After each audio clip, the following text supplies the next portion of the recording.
ከ8ኛ እስከ 12ኛ ክፍል የሰንበት ትምህርት ቤቶች መማሪያ መጻሕፍት የአርቶስ ሥራ መርሃ ግብር ተካሄደ። በኢትዮጵያ ኦርቶዶክስ ተዋሕዶ ቤተክርስቲያን መንበረ ፓትርያርክ ጠቅላይ ቤተ ክህነት የሰንበት ትምህርት ቤቶች ማደራጃ መምሪያ በሰንበት ትምህርት ቤቶች አንድነት የሚዘጋጀው የሰንበት ትምህርት ቤቶች ሥርዓተ ትምህርት መማሪያ መጻሕፍት ከ1ኛ እስከ 7ኛ ክፍል በአማርኛ እንዲሁም ከ1ኛ እስከ 4ኛ ክፍል ደግሞ በኦሮምኛ ቋንቋ ተዘጋጅቶ ለህትመትና ለስርጭት መብቃቱ ይታወቃል።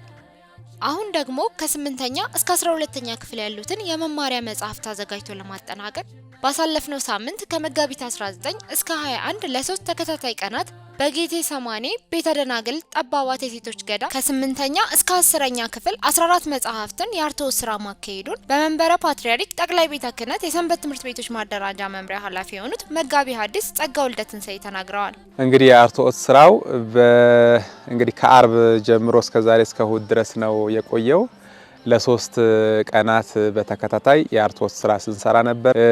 እንግዲህ በዚህ በአርቶስ ሥራው ከ8ኛ እስከ 10ኛ ክፍል ያሉ መጻሕፍትን ነው በዋናነት ያየነው። በዚህ አርቶስ ሥራ የሊቃውንት ጉባኤ ምክትል ኃላፊ መጋቢ ምስጢር ፍሬ ስብሐት ዱባለን ጨምሮ የመምሪያው ሊቃውንት፣ የነገረ መለኮት ምሁራን፣ የሰንበት ትምህርት ቤቶች መምህራንና የሥርዓተ ትምህርት ባለሙያዎች ተሳትፈዋል። በዚህ የአርቶስ ሥራ የተሳተፉት እንግዲህ ከሊቃውንት ጉባኤ፣ ከሰንበት ትምህርት ማደራጃ መምሪያ የቢሮ ሰራተኞች፣ እንደዚሁም ደግሞ ከሥርዓተ ትምህርት ባለሙያዎች፣ እንደዚሁም ደግሞ ከሰንበት ትምህርት ቤቶች አንድነት ስራ አመራር አባላት የተውጣጡ ከሥርዓተ ትምህርት ጋር ግንኙነት ያላቸው እውቀቱ ያላቸው በሰንበት ቤት የሚያስተምሩ ኮርሱን በማስተማር ረጅም ዓመት ልምድ ያላቸው እንደዚሁም ደግሞ ከቅድስት ሥላሴ መንፈሳዊ ኮሌጅም እንደዚሁ በማስተማር ላይ ያሉ መምህራንን በመጨመር ነው።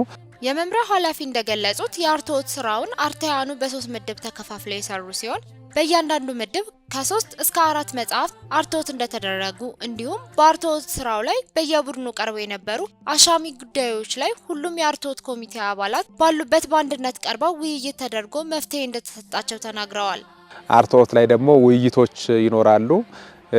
ከልጆቹ እድሜ አንጻር ከቤተ ክርስቲያናችን ቀኖና ዶግማ ስርዓት አንጻር ከሥርዓተ ትምህርቱ ራሱ ከትምህርቱ ተገቢነት አንጻር በውስጡ ካሉ ይዘቶችም ተገቢነት አንጻር ያው ሰፊ ውይይት የሚደረግበት ስለሆነ ጊዜ ይወስዳል እና በሳምንት አንድ ጊዜ በመናደርገው የአርቶስ ሥራ ብዙ ገፍተን መሄድ አልቻልንም ነበር። እንደውም አሁን በዘንድሮ ዓመት ይሄ ከ5ኛ እስከ 7ኛ ክፍል ያሉ መጻሕፍትን ስናሳትም አርቶቱ ላይ በጣም ተቸግረን ነበረ።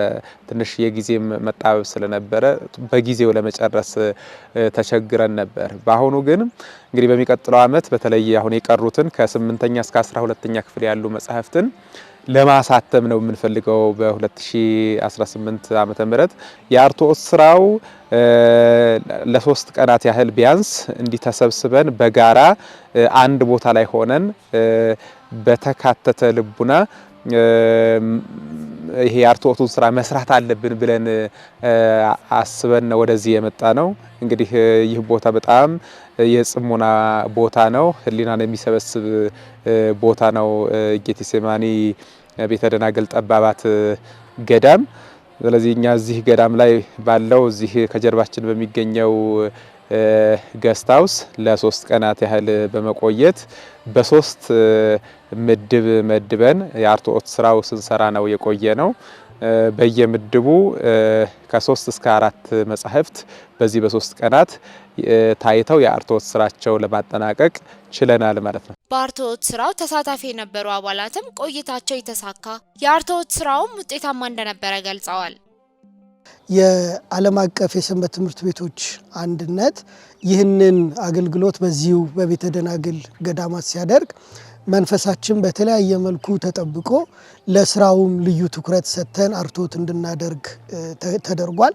እኔ በመጽሐፉ ላይ ያየሁት ጥንካሬ እንዳለ ሆኖ እንደ ድክመትም ደግሞ የተመለከትኳቸው ወደፊት ይህን የሚማሩ ወጣቶች ወይም ታዳጊ ልጆች ምን ያህል የቤተክርስቲያኑን ትምህርት ያውቁታል፣ ምን ያህል ይረዱታል፣ የተረዱትን ደግሞ ምን ያህል ይገልጹታል የሚለውን መሰረታዊ ጉዳዮችን እንዲረዱ እድል የሰጠ ነው ብዬ አምናለሁ።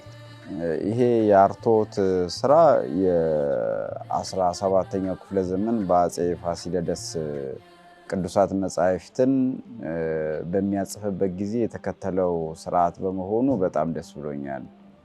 አንድ እሱ፣ ሁለተኛ ደግሞ በተቀደሰው ደግሞ በገዳም ቦታ ላይ ሰብሰብ ብሎ ጸሎት እየተደረገ ቃለ እግዚአብሔርን እየተነጋገሩ ለመጪው ትውልድ መማሪያም ማስተማሪያም እንዲሆን የተዘጋጀበት መንገዱ መልካም ነው።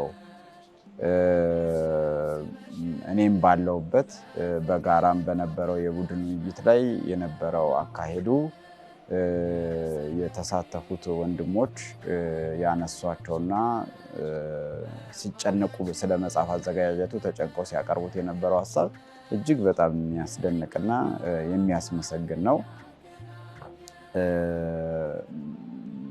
በዚህኛው እንግዲህ ወደ ጠቅላላ ወደ 14 መጽሐፍ ለመስራት ነው የታሰበው።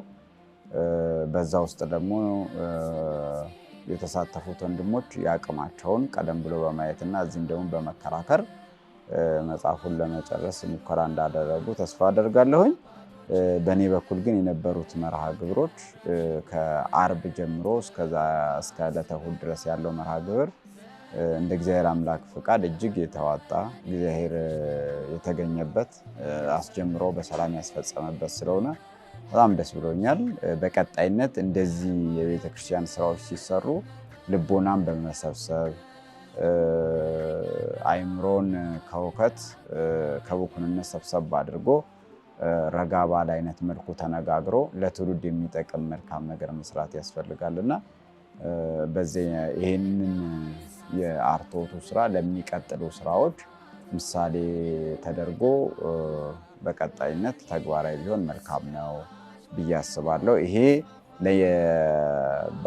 በኢትዮጵያ ኦርቶዶክስ ተዋሕዶ ቤተክርስቲያን የሰንበት ትምህርት ቤቶች ማደራጃ ብቻ ሳይሆን በሌሎቹም የቤተክርስቲያን ስራዎች ሲሰሩ ወይም ደግሞ ለሀገራዊ ጉዳዮችም ሲሰሩ በእንደዚህ አይነት ሰከን ባለ አይነት መልኩ ቢሰራ እግዚአብሔር መንፈስ ቅዱስ የተገኘበትና የተቃና እንደሚሆን ተስፋ አደርጋለሁ። በቀጣይ የቤተክርስቲያኒቱን ሐዋርያዊ ኦርቶዶክሳዊ ትውፊቷን፣ ዶግማዋን፣ ቀኖኗና ታሪኳን ሙሉ በሙሉ በጠበቀ መልኩ ደግሞ የአቅማችንን ጥረት ለማድረግ ትልቅ የቤት ስራ የወሰድንበት ትልቅ ጊዜ ነው ብዬ አምናለሁ።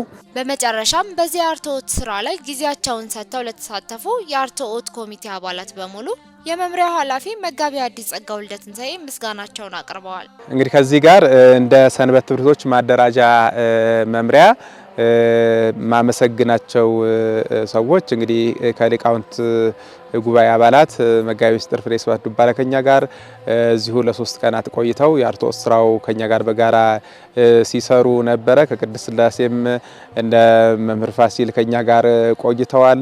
እንደዚሁም የመምሪያው ስራ ኃላፊዎችም እንደዚሁ ከኛ ጋር አብረው ነበሩ። የአንድነቱ ስራ አመራሮች ሁላቸውም ከኛ ጋር የአርትዖት ስራው ሲሰሩ ቆይተዋል። እንደዚሁም ደግሞ በአጥቢያም የሚገኙ መምህራን ከስርዓተ ትምህርቱ ጋር ግንኙነት ያላቸው ሙያው እውቀቱም ያላቸው መምህራን ከኛ ጋር ቆይተዋል።